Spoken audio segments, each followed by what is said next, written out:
أعوذ بالله من الشيطان الرجيم. بسم الله الرحمن الرحيم. أرأيت الذي يكذب بالدين فذلك الذي يدع اليتيم ولا يحض على طعام المسكين فويل للمصلين الذين هم عن صلاتهم ساهون الذين هم يراءون ويمنعون الماعون. صدق الله العظيم. محترم حضرات، جس سورہ مبارکہ کی تلاوت کی گئی اس کا نام ہے سورہ ماعون. اس سورت کے اختتام پر ایک لفظ آیا ہے وَيَمْنَعُونَ الْمَاعُونَ. اس کی مناسبت سے اس سورہ مبارکہ کا نام ماعون رکھا گیا ہے. اس سورہ مبارکہ کی 6 آیتیں ہیں. گویا کہ یہ 2 حصوں پر مشتمل ہے.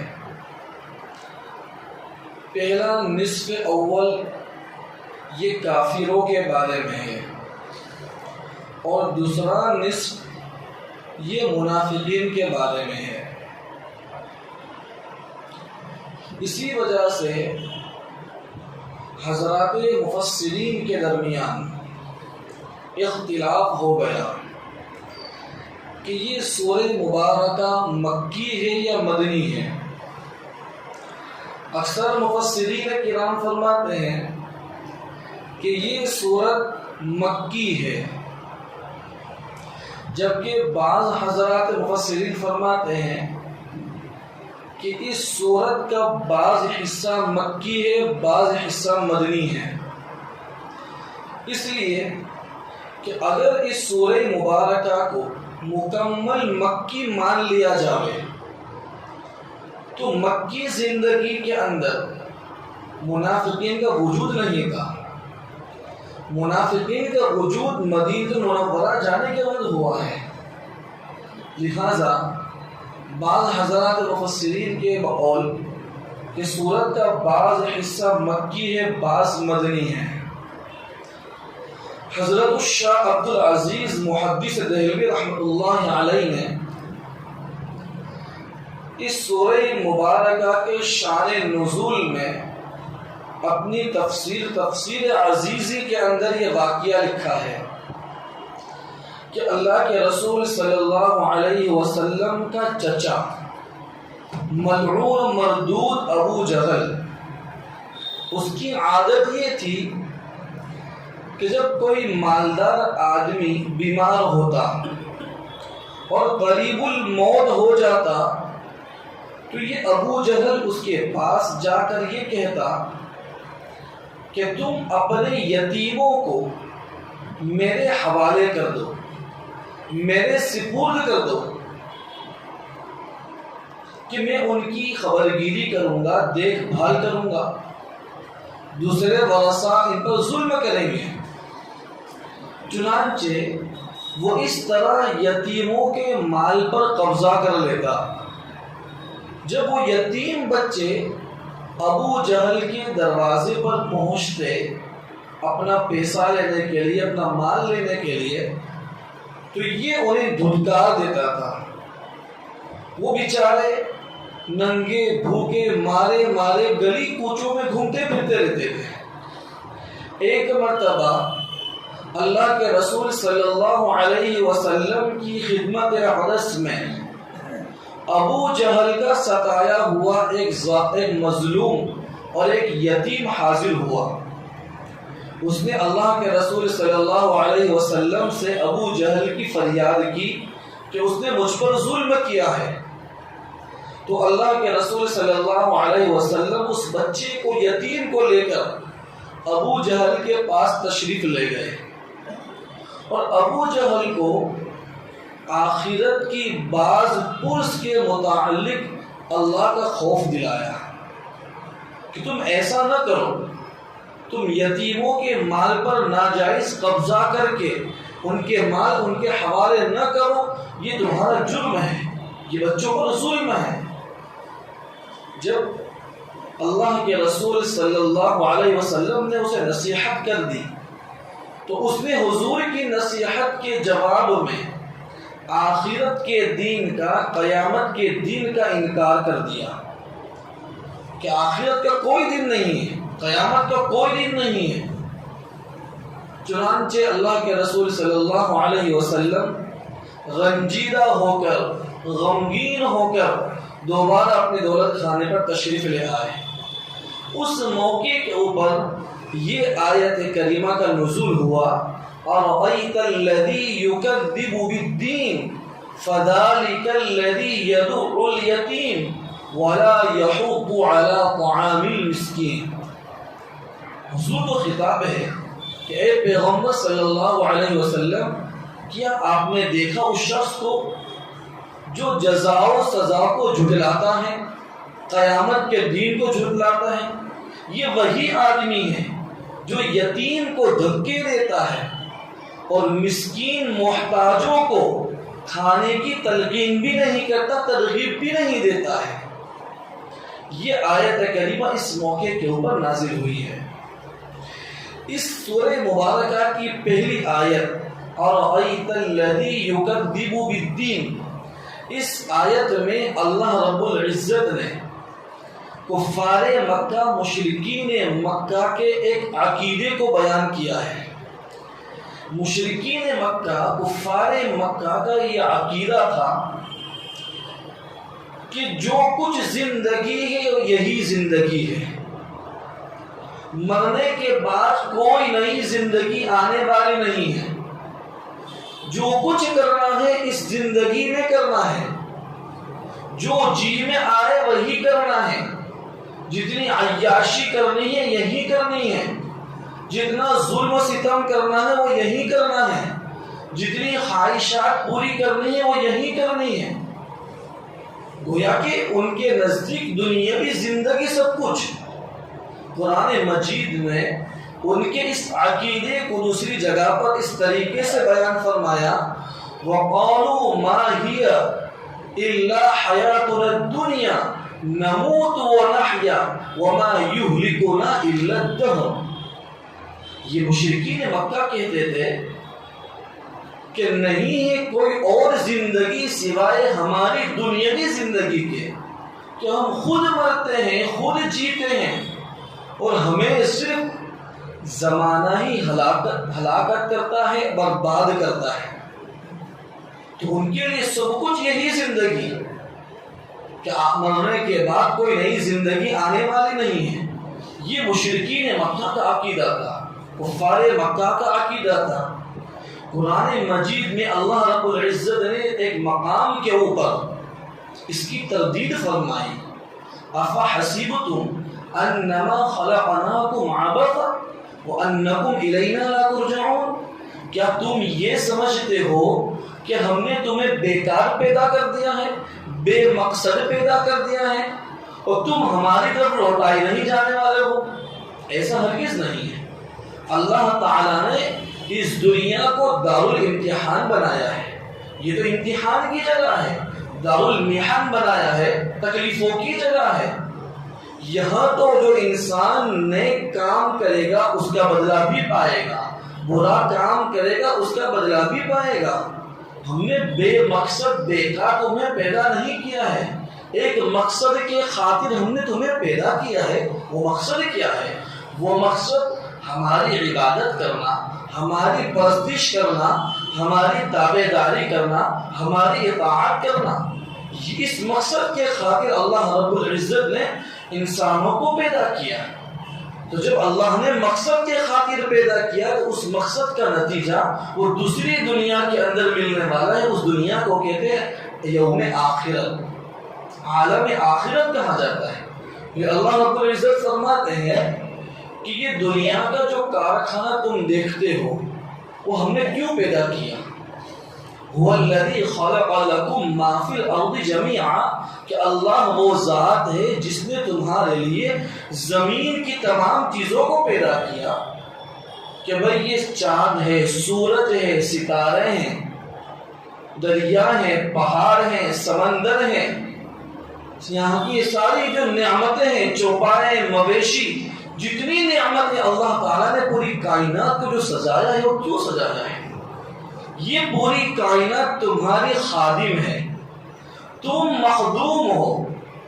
اللہ تعالیٰ فرماتے ہیں کہ ساری کائنات کی چیزیں تمہاری نفع رسانی کے لیے پیدا کی گئی ہے، تمہاری خادم ہیں، تم مخدوم ہو۔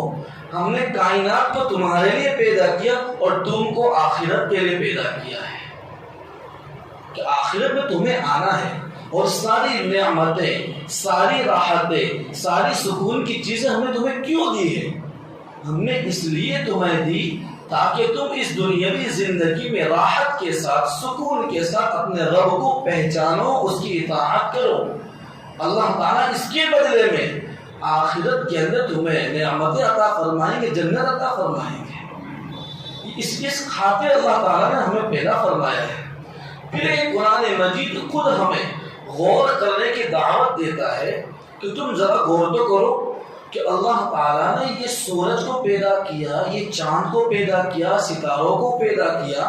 سورج کی طاقت انسان کی طاقت سے کئی گنا زیادہ ہے، چاند کی طاقت انسان کی طاقت سے کئی گنا زیادہ ہے، سمندروں کی طاقت، ہواؤں کی طاقت، یہ پہاڑوں کی طاقت، ان سب جو اللہ تعالیٰ نے مخلوقات بنائی دنیا میں، کائنات میں، اس کی طاقت انسان کی طاقت سے کئی گنا زیادہ ہے۔ تم جن مویشیوں کے اوپر، جن چوپایوں کے اوپر، جن جانوروں کے اوپر سواری کرتے ہو، ان کی طاقت تمہاری طاقت سے بہت زیادہ ہے۔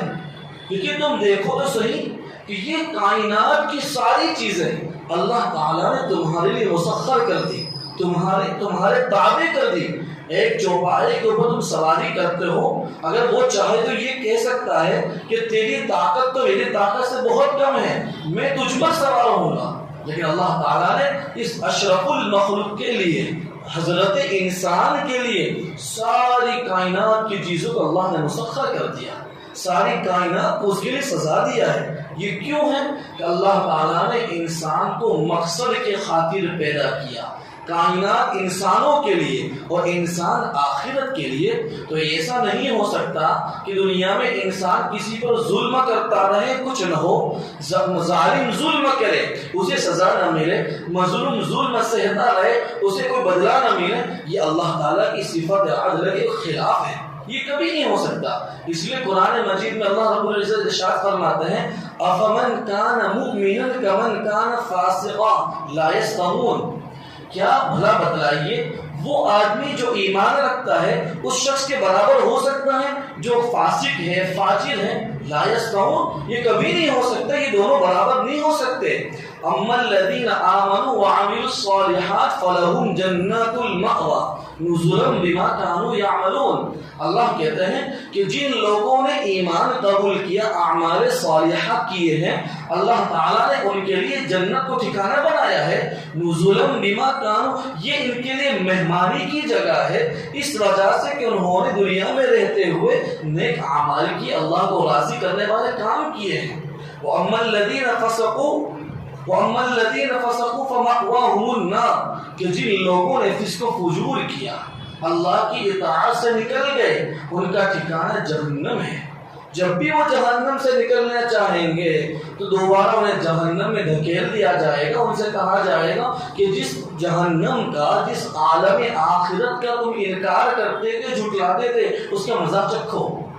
تو اس آیت کریمہ کے اندر اللہ رب العزت نے عقیدہ آخرت کو بیان فرمایا کہ ہر دور کے اندر کچھ نہ کچھ ایسے دہریے ہیں جو آخرت کو نہیں مانتے، وہ دنیا کو بس سمجھتے ہیں کہ جو کچھ ہوتا ہے اس دنیا میں ہے، مرنے کے بعد کچھ ہونے والا نہیں ہے، اسی لیے اس کی تردید فرما رہے ہیں کہ یہ مشرکین مکہ یہ آخرت کا انکار کرتے تھے۔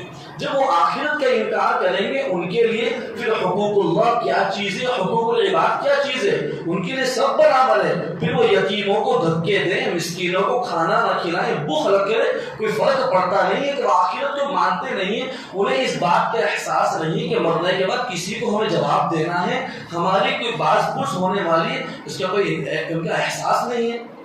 یہ تو کافروں کے بارے میں قرآن مجید کہہ رہا ہے۔ ذرا ہم اہل ایمان کی طرف اپنی تھوڑی نظر کو مرکوز کریں تو ہمیں معلوم ہوگا کہ آج مسلمانوں میں اہل ایمان کے اندر جتنی فساد کی چیزیں، جتنا ماحول خراب ہوتا جا رہا ہے، ہم سے جتنی نافرمانیاں ہو رہی ہے، جتنے گناہ ہو رہے ہیں، جتنی کوتاہیاں ہو رہی ہے، اس کا واحد سبب یہ ہے کہ ہمارے اندر آخرت کا استحضار بہت کم ہو گیا ہے۔ اگر ہر انسان کے دل میں، ہر مومن کے دل میں آخرت کا استحضار ہو تو پھر وہ گناہ نہیں کرے گا، وہ نافرمانی نہیں کرے گا، اپنی دکان پر بیٹھے گا تب بھی اسے آخرت کا استحضار ہوگا۔ اگر میں ڈنڈی ماروں گا، ناپ تول میں کمی کروں گا، میرا اللہ دیکھتا ہے، اسے مجھے جواب دینا ہے۔ اپنے دفتر میں بیٹھا ہوگا، کوئی آئے گا اس کے پاس کام کروانے کے لیے اور وہ رشوت دے گا تو رشوت قبول کر لے گا۔ اگر آخرت کا استحضار نہیں ہے، اگر آخرت کا استحضار ہے تو ان چیزوں سے بچ جائے گا۔ اسی لیے آخرت کا عقیدہ جو ہے یہ اتنا مضبوط عقیدہ ہے کہ اگر مسلمانوں کے اندر، اہل ایمان کے دلوں میں اگر یہ راسخ ہو جاوے، مضبوط ہو جاوے، تو پھر گناہ کا ہونا بہت دشوار ہو جائے گا۔ اسی لیے بہت ضرورت ہے اس بات کی کہ ہم یہ سمجھنے کا، ہم سے گناہ بہت زیادہ سرزد ہوتے ہیں، ہم کیا کریں؟ تو یہ گناہ اسی لیے ہوتے ہیں کہ اولاً دل میں اللہ تعالیٰ کی ذات کا ڈر نہیں ہے، دوسرا آخرت کا استحضار نہیں ہے۔ بعض لوگ تو اپنی زبان میں یہ کہہ دیتے ہیں کہ دیکھ لیں گے آخرت میں جو کچھ ہوگا، ارے خبر پڑ جائے گی آخرت میں کیا ہوگا۔ موت کا جب وقت آتا ہے، سکرات شروع ہوتی ہے، جب عالم آخرت کی آنکھیں کھلتی ہیں تو آدمی پچھتانے لگتا ہے، اپنے بول کے اوپر، اپنی باتوں کے اوپر وہ کوستا ہے کہ وہ کون سی منحوس گری تھی کہ میں نے ایسے الفاظ کہے تھے، آج وہ بھاری پڑ رہے ہیں۔ اس لیے آخرت کا استحضار ہم اپنے دلوں کے اندر جتنا زیادہ جمائیں گے، اتنے زیادہ صراط مستقیم کے اوپر چل سکیں گے۔ تو یہ جو پہلی 3 آیت کریمہ ہے، یہ 3 آیت کریمہ یہ کافروں کے متعلق ہے کہ اَرَأَيْتَ الَّذِي يُكَذِّبُ بِالدِّينِ فَذَلِكَ الَّذِي يَدُعُّ الْيَتِيمَ وَلَا يَحُضُّ عَلَىٰ طَعَامِ الْمِسْكِينِ۔ اب اس کے بعد کی آخری 3 آیت کریمہ اس کا تعلق منافقین کے ساتھ ہے۔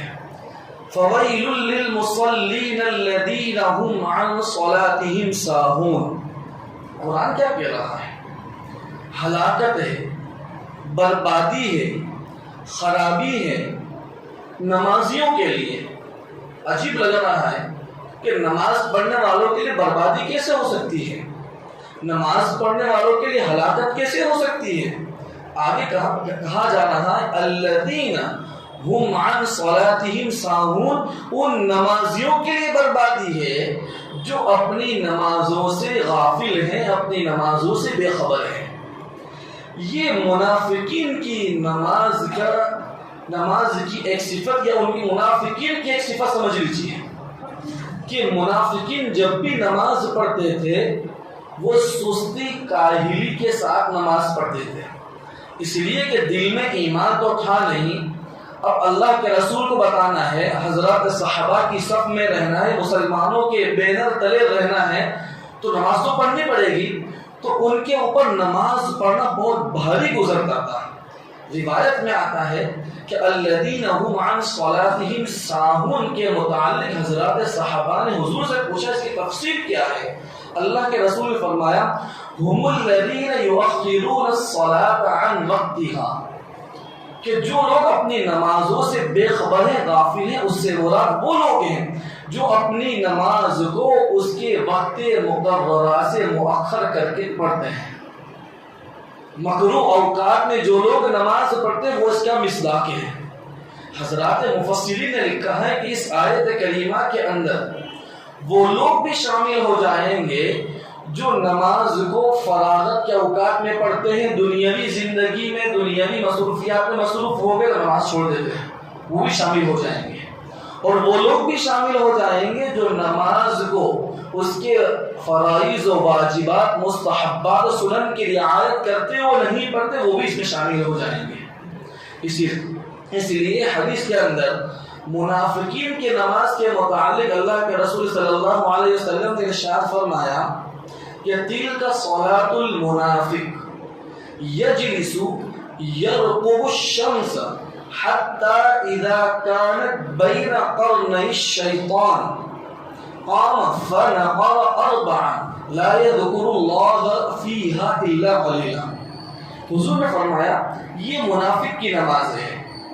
پھر اس کی تشریح فرمایا اللہ کے رسول صلی اللہ علیہ وسلم نے کہ منافق بیٹھا رہتا ہے، سورج کے غروب ہونے کا انتظار کرتا ہے، یہاں تک کہ سورج شیطان کے دو سینگوں کے درمیان آ جاتا ہے تو یہ پھر کھڑا ہوتا ہے، کوے کے چونچ مارنے کی طرح یہ 4 ٹھونگے مارتا ہے، لا یذکر اللہ فیہا الا قلیلا، اور اپنی نماز میں بہت کم ذکر کرتا ہے، بہت قلیل ذکر کے ساتھ نماز پڑھتا ہے۔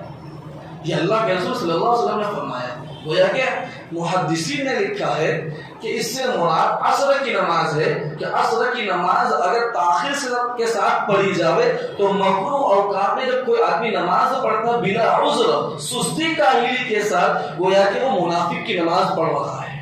ایک روایت کے اندر اللہ کے رسول صلی اللہ علیہ وسلم نے ارشاد فرمایا اثقل الصلاۃ علی المنافقین صلاۃ العشاء و صلاۃ الفجر، کہ منافقین کے اوپر 2 نمازیں بہت بھاری ہیں، ایک عشاء کی نماز اور ایک فجر کی نماز۔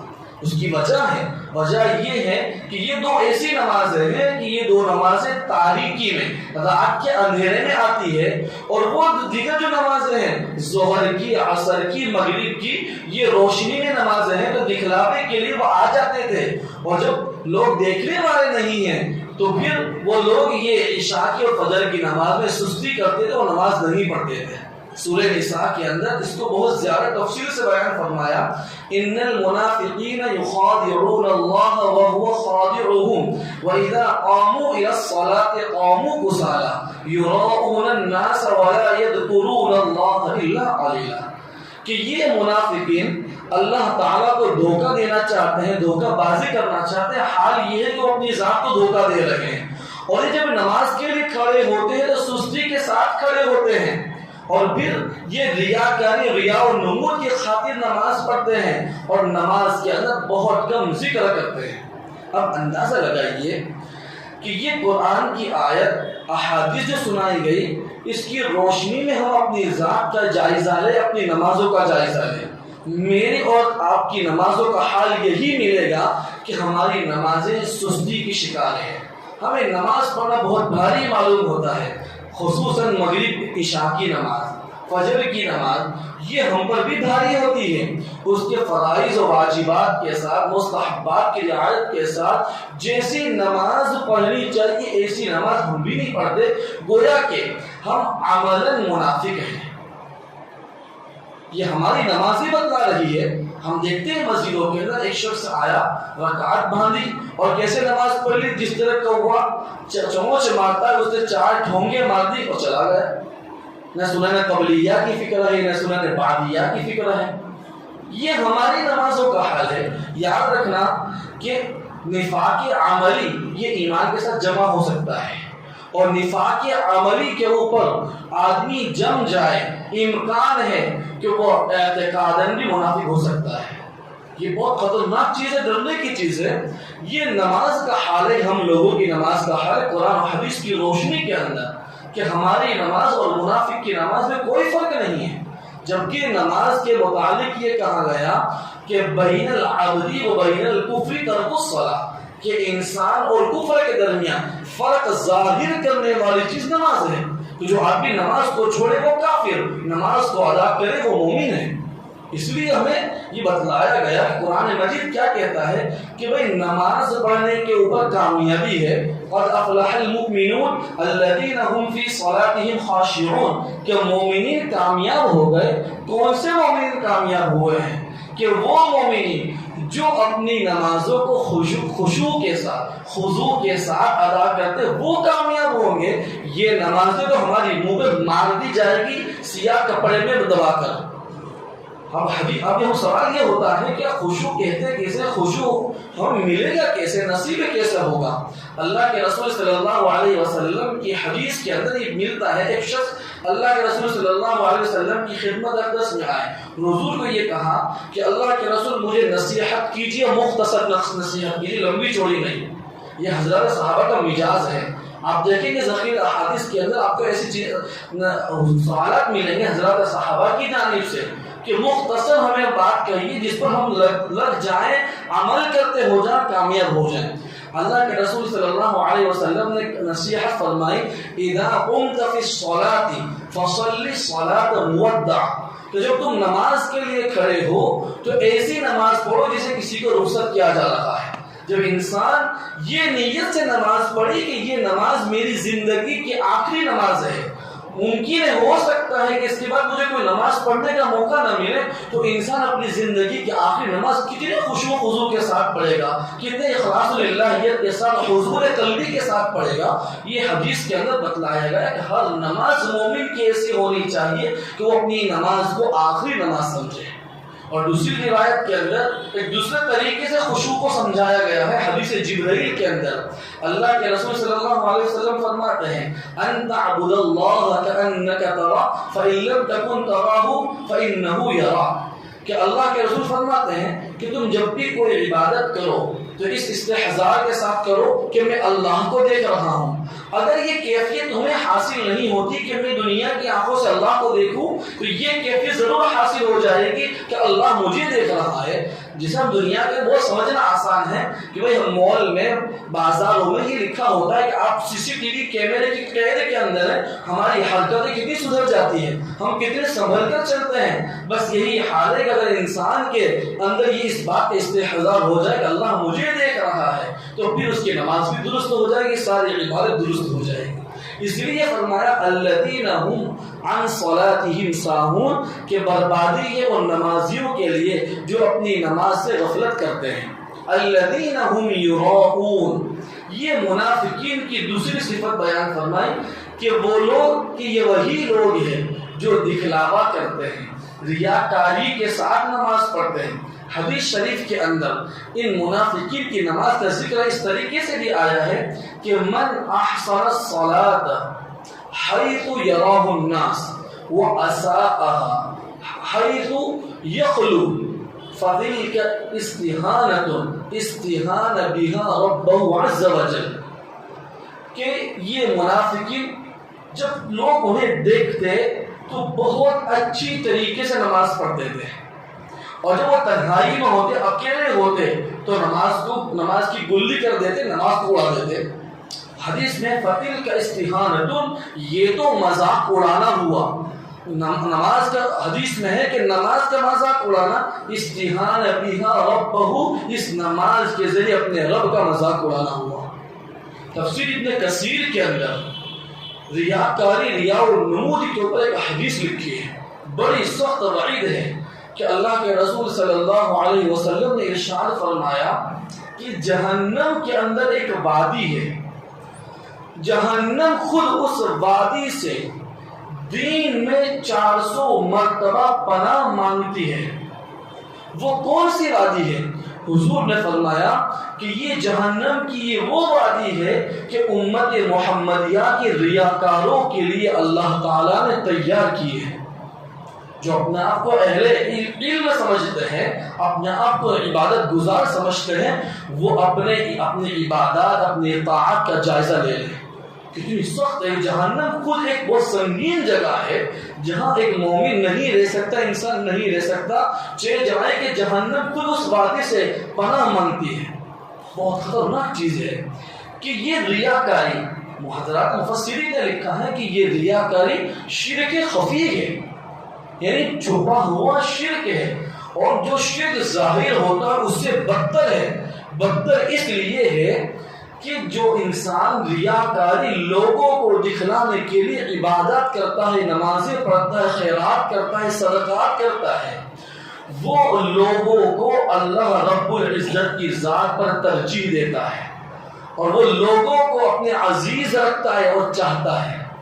دوسری وجہ کہ یہ اس لیے بھی شرک ہے کہ یہ شرک یہ دنیاوی امور کے اندر نہیں ہو رہا ہے، بلکہ خالص عبادت و طاعت کے اندر ہو رہا ہے، جو اخلاص و توحید کا مقام ہے، کہ جہاں اللہ کو راضی کرنے کے لیے عبادت کا حکم دیا گیا وہ عبادت بندہ غیر کے لیے کر رہا ہے۔ اس لیے حدیث شریف میں آتا ہے جس کسی انسان نے کوئی عمل دوسرے کو دکھانے کے لیے کیا، کل قیامت دن اللہ تعالیٰ اس انسان کو اس کے حوالے کر دیں گے کہ تو نے یہ عمل اس کے لیے کیا تھا، اس کا اجر اسی سے لے لے، لیکن تو نے ریاکاری سے کام لیا ہے تو ریاکاری کا گناہ میں تجھے دوں گا۔